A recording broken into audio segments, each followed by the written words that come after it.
Sports Talk. Let's go.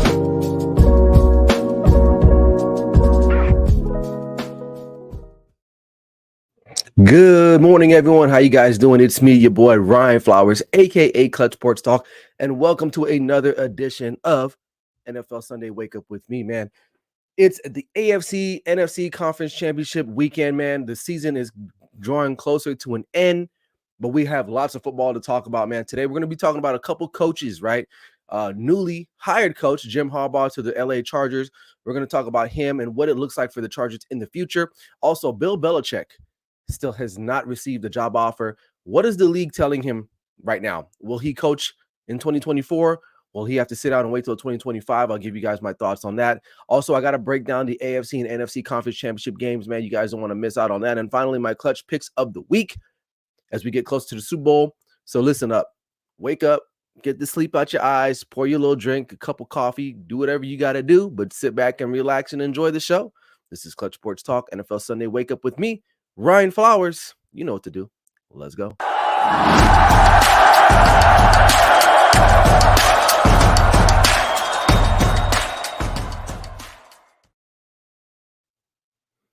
Welcome in, man. Hope you guys are doing okay.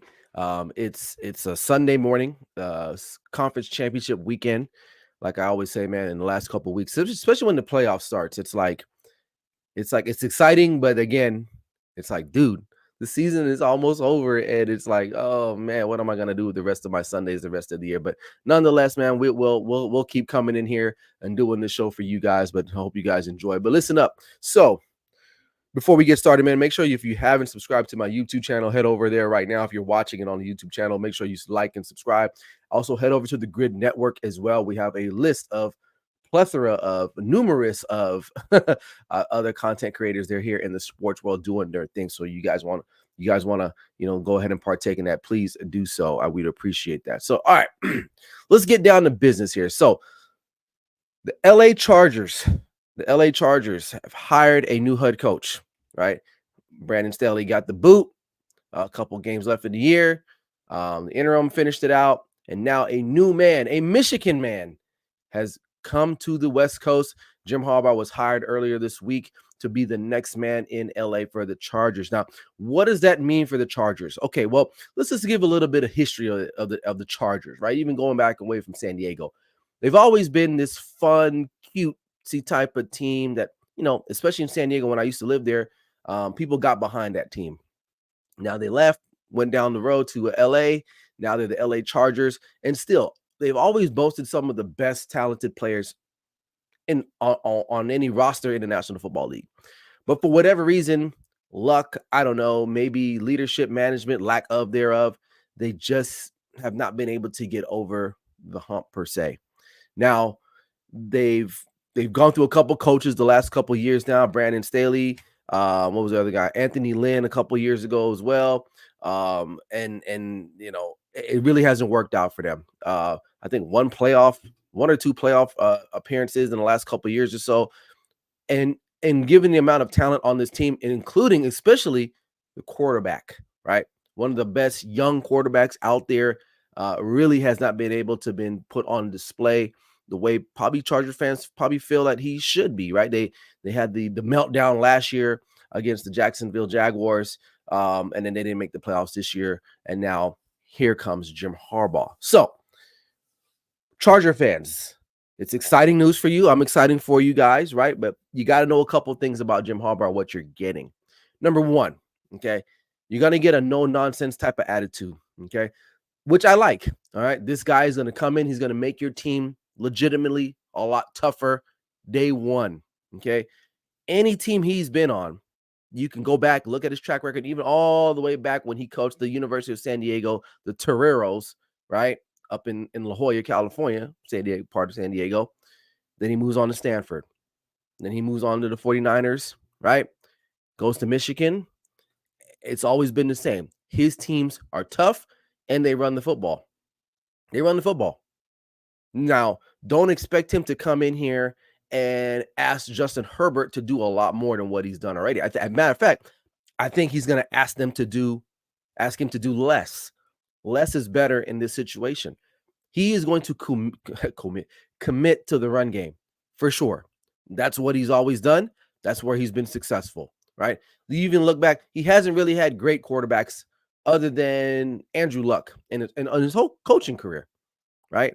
He had guys like Josh Johnson back in the day when Josh Johnson was at the University of San Diego. Then he goes to Stanford again and gets Andrew Luck. He goes to the 49ers, get Colin Kaepernick. He hasn't really had great talent. This is probably the most talented quarterback he has ever had, arguably, I would say, right? I think most of us would agree. So, again, mental toughness, you're going to run the football. Now, the flip side of this, and this is where, he kind of gets hung up a lot, he will annoy you. And the owners in the Spanos, they haven't been, let's just say they haven't been graded as one of the best owners in all of football. But I will say this, they recognize that, we got to make some type of drastic change. And this is what they did. So the Spanos family, understand this guy will annoy you, right? This is one of his downfalls, I would say, is as a coach, is that after time, he will get on your nerves, right? He will wear you out. In most cases, that's what he's done everywhere he's been, with the exception maybe of like San Diego, because he elevated himself, and maybe Michigan. But I think to some capacity, his time was running out of there anyway, given all of the sanctions that were coming their way. He was suspended of 5-6 games this year, broken up into two different situations. He knew that possibly more was coming, and he got out of there. He kind of pulled a Pete Carroll. And speaking of Pete Carroll, he's looking to become part of a very exclusive list of coaches that have won a national championship and a Super Bowl championship, right? Jimmy Johnson, Pete Carroll, Barry Switzer, which an asterisk, because really Barry Switzer just kind of walked into that situation, right? Now, does he have the team to do it? Absolutely. Now, people are more concerned about the cap space with the Chargers. I will say this about the cap space. Yes, I think they're like second, right, with the least amount of cap space, right? They have no funds.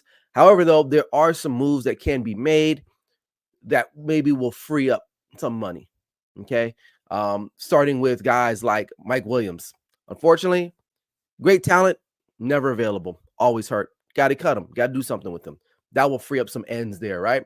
Khalil Mack, I believe. So I like Khalil Mack. I still think he's a good, viable edge rusher. He's a really good edge rusher, I would say that, but he's not worth the money that they're paying him at this point. And I feel like you can move off of him if you need to. So those two guys alone will be able to free up some cap space there in order for them to maneuver themselves a little bit, okay? Because listen, offensively, I mean, like I said, maybe go back. Offensive line shouldn't be no problems. And like I always say on this show, you got to have your offensive line and defensive line shored up, and for the most part, they're okay. Now, if I was looking at them from a defensive lineman standpoint, maybe some interior guys, they're going to need to bolster up on that. But they got some pieces there, I would say, that Jim Harbaugh could work with. So not all hope is lost, I would say. I think that they are in a good spot, and I think Jim Harbaugh is an adult enough of a coach to go in there and do what he needs to do to be successful in his first year. Now, do they get to the Super Bowl? No, I don't know if they'll do all that, but this team will be a lot better prepared mentally. Like I said before, they'll be a lot tougher, okay? And I feel like they're going to do less. I think they're going to take the ball out of Justin Herbert a little bit less, right? Which is okay. Okay? Run the football, let him play, and we'll see what happens with them. But this is a good hire for the Chargers. They needed it. And listen, I it's about time, because listen, every year since he's been at Michigan, Jim Harbaugh's name has come up for some NFL job. It was only a matter of time, and it's kind of befitting, because he's leaving Michigan in a better state than he found it. He won him a national championship. Just walk off, man, and move on. So I never saw him as the type to stay in college forever, right? I think he is an NFL head coach. And I think he just needed to take a step back, go back home to Michigan where he played at. And now he's going back to a team that he used to play for back in the 90s and be the quarterback for the San Diego Chargers back then, but now is the head coach of the LA Chargers. So there you have it. All right. If you're in the room watching, man, be sure you check me out, man. Drop a comment for me. Let me know what you guys thinking right now. What else is going on? Any other coaching changes? I know there's a bunch of other coaching changes out there, but let me know what's going on. All right. Let's talk about another coach. Okay, let's talk about another coach. Bill Belichick right now is 0 for 5, I believe, in coaching vacancies, right? The teams have passed up on him. Now he has two more shots with the Commanders and Seattle. Now, I haven't really heard a lot about coming out of those camps. Now, I know Atlanta, he did interview with Atlanta. They had some interest in him, but they decided to go with Raheem Morris, right? Defense coordinator from the Rams, who has some history with Atlanta back in the day, and Arthur Blank. Um, but the league has spoken. Here's the thing with Bill Belichick, okay? Well, number one, the league is a lot different now from when Bill Belichick was out in the market. See, Belichick is like the guy that's been married like 25 years and somehow gets a divorce, right? He don't know the game. He don't know the streets. He don't know how to maneuver out there. He has no idea on what's cool, where the ladies are at, where they're hanging out at. He has no idea because he's been married 20 something years. Okay. He's been getting the same trim for 25 years. Now he doesn't even know how to even go out about it, right? Does he like, oh, do I still go and pick up girls at the supermarket? I don't know, right? He doesn't know. Okay. You look at NFL coaching rosters, it is so integral. They got analytics guys, they got information guys, and they're all feeding this information through the coaches, the GMs, et cetera, et cetera, et cetera. His staffs are very limited. He only has guys on his staff that he has worked with for a numerous amount of years. That maybe they played for him, and I get it. This happens in other teams as well, but he's very strict on who he has on his coaching staff. So if I'm not mistaken, he has some of the least amount of coaches on his staff versus other teams, right? He likes to control all of it. Now, most NFL teams, like I said, they have all these analytics guys, information driven type of data guys, right? He's not into that. Okay. So he's going into these interviews and probably teams are asking him, like, well, here's the thing, Bill, like, we just want you to coach. We don't need you being the GM. He can't do that. That's why it's not going to work. It didn't work with the Cowboys. The Cowboys stayed put. Okay. Which we all knew that probably wasn't going to work anyway. Right. The Falcons probably kicked the tires. Let's look at your track record. You haven't really been able to really develop anyone over a course of time. Tom Brady is your only guy that we can really say legitimately where he's been able to actually develop. And that's kind of like an asterisk in itself. Okay.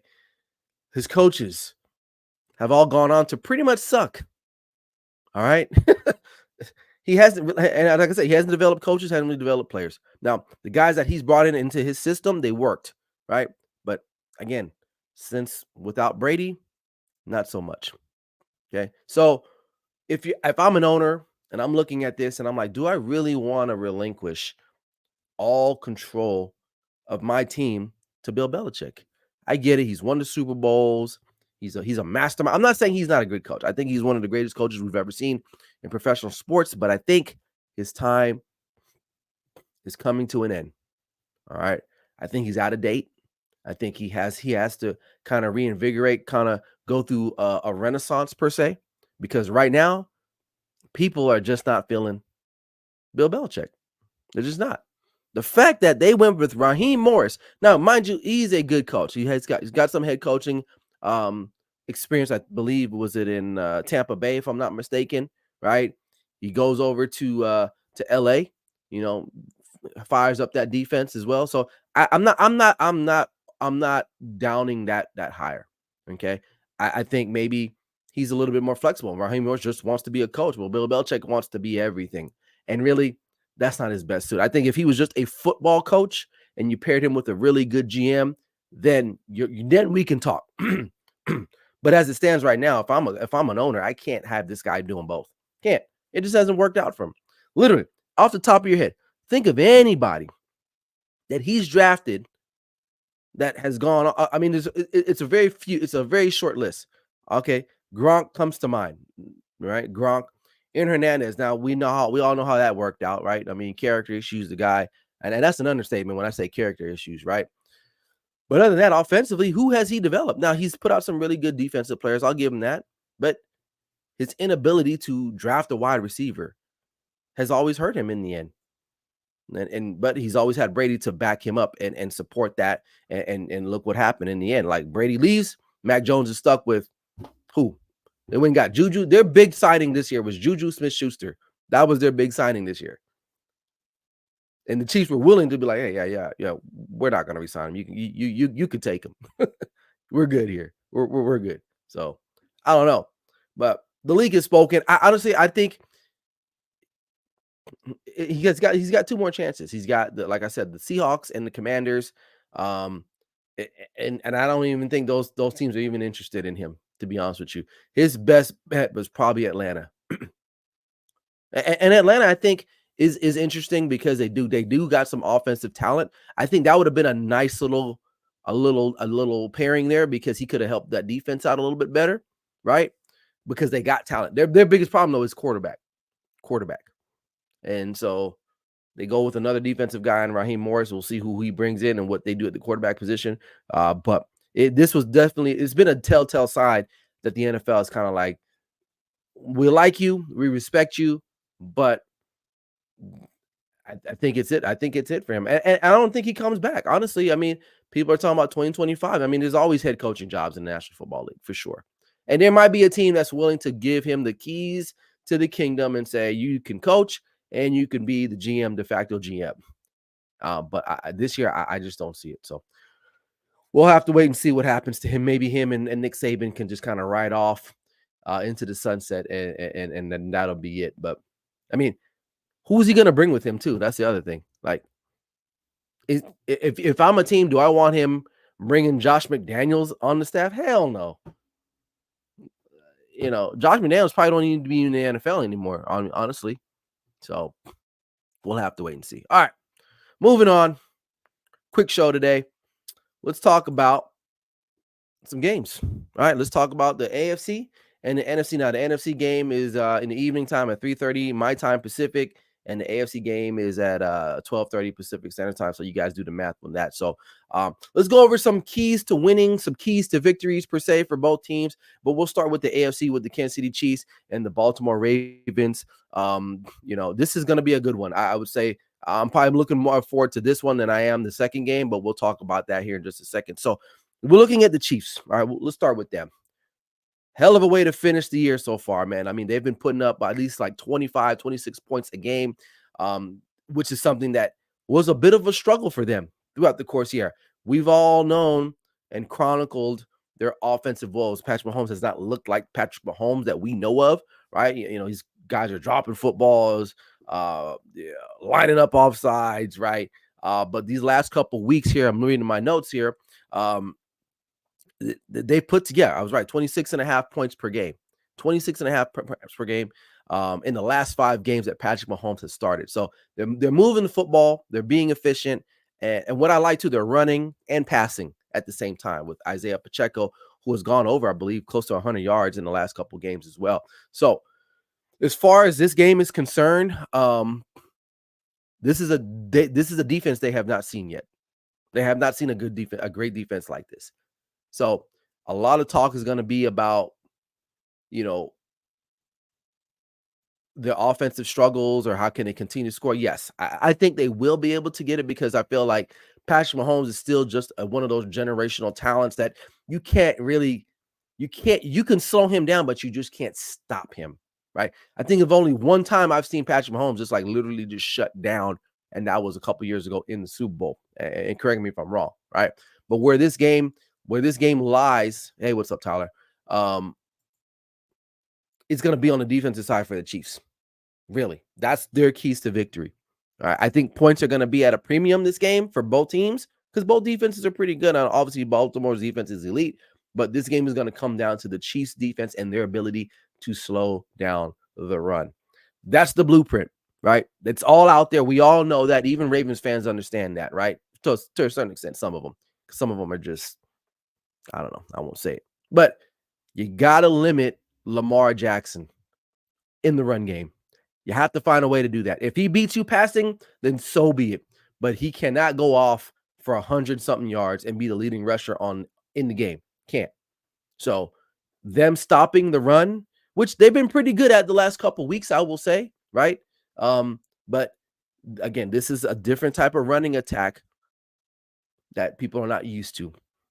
So slow them down, slow down the run game. They have a chance to win this game.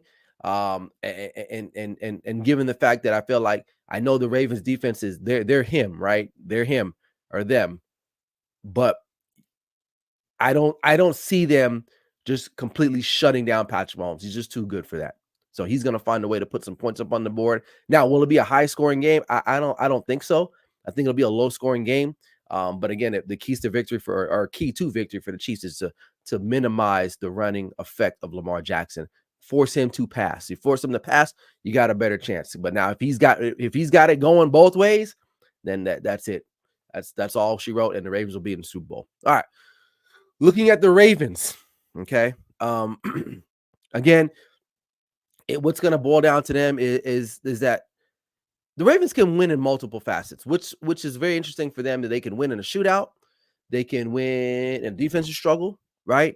Um, so for them, again, it's going to boil down to limiting Patrick Mahomes and his magic, right? Because in the end, whoever I think, and I said it in my clutch picks of the week, whoever has the ball last in this game is probably going to be an opportunity to win this game. For sure. For sure, for sure, for sure, for sure. So their offense has been clicking on all cylinders, all right, there, and their defense is giving up 16 points a game. So they're gonna have to find that balance. But again, if they can somehow limit some of the Mahomes magic, they'll win this game. And especially if they can run the football, they'll be good to go because that's when Lamar Jackson is at his best, right? He didn't win the game last week because he was just throwing darts everywhere. They won that game. Number one, the defense was the driving force or the driving factor, but also he ran the ball effectively. I believe he had like 100 yards on like 12 carries. He's a running back essentially as well too. So and once he's got that going, they got that play action going. He doesn't have to pass, but if you make him a pocket passer, then that's your best chance of winning. That's your best chance. So Ravens, they got to run the football. If they don't run the football, they'll be in trouble. They'll be in trouble. So, but Ravens run that football and continue to play good defense. And so, really, it's simple for the Ravens. I mean, they have a bigger margin of error than Kansas City Chiefs. Now, I picked the Chiefs to win this game. I just cannot, for some reason, can't go against Patrick Mahomes until someone beats him in the playoffs, not in the Super Bowl. I can't go against him right now. And he played really well last week in Buffalo in a harsh environment. So although the Ravens are talented and they are a great team, and Lamar Jackson's playing good, he's probably going to be the MVP. I in my heart, I really can't go against Patrick Mahomes at this point in this juncture. So I'm going to go with the Chiefs to win this game. All right. Second game, NFC Conference Championship game. Got the Lions and the San Francisco 49ers. Now, the Lions have kind of escaped a little bit, right? The last 2 weeks. They escaped the Rams, right? The Rams probably should have won that game, right? But nonetheless, they escaped. They let the Buccaneers back in it last week, and they needed the last second heroics there to get that interception to win that game. Now they got a different monster. Now the 49ers, we'll talk about them in just a second. But as far as keys to victories for the Detroit Lions, their defense is going to have to play a lot better, right? They've given up 400 yards the last 2 weeks. Can't do that. Can't do that, especially to the Niners. Okay. So they're gonna have to find a way to get after Brock Purdy a little bit more, but it's hard to do that because they get the ball out so quick and they run the football so effectively. So they're gonna have to, again, starts with the run. You got to slow down the run. Okay. Offensively, you got to feed Jamar Gibbs. This guy has been lighting it up the scoreboard in the last couple of weeks with touchdowns. Amon St. Brown is going to have to be another go-to guy. Now they're going to be keying in on him, so Sam Laporta might be available. But Jared Goff is going to have to play a really good game. And this is, as long as they continue to stay balanced, this is one of the most balanced teams in the National Football League. They run and pass at the same ratio, which is very hard to defend as a defensive guy because you're like, I don't know, man. Are they going to run? I know this is so obvious, right? But being balanced it always works out for teams in the playoffs. It really does. So those are the keys to victory for them. You're looking at the 49ers. It's simple. They have to play better, especially in the second half. We go back and we go back and look at the last conference championship games. They haven't really produced a lot of points in the second half of those conference championship games in the last 2 years against the Rams and the Eagles. Now I know last year was a little bit of a situation because they lost their quarterback. Okay. But they cannot play the way they did last week and expect to win this game. The Lions are good enough to go into Santa Clara and beat them because of their balanced attack, right? They're not the Lions are not a pushover team. Now, can I see this game getting out of hand? Yeah, because once if that defense doesn't hold up for the Lions and the Niners get rolling, it's hard for the Lions to get back in the game because of their style of play. That balanced attack, it's out the window. Now they're gonna have to force themselves to throw the football. So if the Niners can get out early and then take that energy from the first half and bring it into the second half, um, then they'll win this game. So and Brock Purdy's gonna have to play better. Now I know Debo he's suiting up, he's activated. We'll see how effective he is. Does that play a role? But Brock Purdy's gonna have to show a lot of people today that he's that dude. Can he get them to the Super Bowl? Despite guys being injured. So, but again, I got the Niners winning this game. I think they're still they're just a better team, and they're at home. So we're looking at a Chiefs and Niners Super Bowl, in my opinion. So that's what I'm looking at. So there you have it. Those are the keys to victory for today. Look, real quick clutch picks of the week. I got the Chiefs going on the road. I was 4-0 last week, and I got the Niners winning at home. And we're gonna get a rematch of the 49ers and Kansas City in the next Super Bowl here in Las Vegas in a couple weeks. So February 11th, if I'm not mistaken. So there you have it. We only have one more clutch pick of the week left after today, which is a little bit sad, but there you have it there. So I don't know. We'll have to wait and see. I mean, I think the games will be good. I hope they're close today. Like I said, I'm really looking forward to that first matchup between the Ravens and the Chiefs, because those are two really good quarterbacks going at it. It's like watching an artist, right? And not to take away from the other games, but I really feel like I like watching two really good quarterbacks go at it now, and two good defenses. So we'll see how good that defense is today. It's a caveat is that Mahomes hasn't seen a defense like that, but then they haven't seen Mahomes either like that. So what's going to break? What's going to break? We've always seen that. We saw what happened to the Eagles last year. Oh, this is the best defense in the world. And then he tortures them. So again, I'm not taking anything from the Ravens. They've played a lot of good teams this year and destroyed a lot of good teams, but they haven't played a quarterback like Patrick Mahomes. And I'll be fair. I was talking to my good friend this week, and we were talking about Patrick Mahomes a little bit. And he's kind of like, well, Patrick Mahomes hasn't been great this year, right? And I agree, he hasn't been great because you don't have the talent around him. But what he's done last week, what kind of got me back on the Patrick Mahomes wagon. I was like, you know what? That's tough, man, to go on the road with guys like with a rookie Rashee Rice, no other real true wide receiver out there, and doing what he did is pretty remarkable. And if he does it again this afternoon, I'm not saying he's the MVP this year. I think it's going to go to Lamar just because of de facto, but and plus Lamar, he's played well enough to win it, but that's a whole nother conversation for a whole nother day. But we'll see. But that's all I got, man. I hope you guys enjoy the show. Make sure you guys tune in next week, Sunday. We'll be breaking down the actual game between whoever wins today, right? And we'll get you guys ready for another show. Maybe some other more news and notes will be out there for this week, but some more storylines. Maybe I'll have a couple guests stop by. We'll have to wait and see. And also check out my new video. Coach Clutch is out there right now on YouTube talking about mental toughness with your student athlete or youth athlete. That's very big. We always think about physical and technical skill development, but we always forget about the mental aspect of it for our young athletes. So check that out. That's available right now on YouTube. So other than that, man, hope you guys enjoyed the show. That's all I've got. Like I always say, this is Clutch Sports Talk, NFL Sunday. Wake up with me, Ryan Flowers. Never settle till the work is done. We'll see you guys next week. Peace.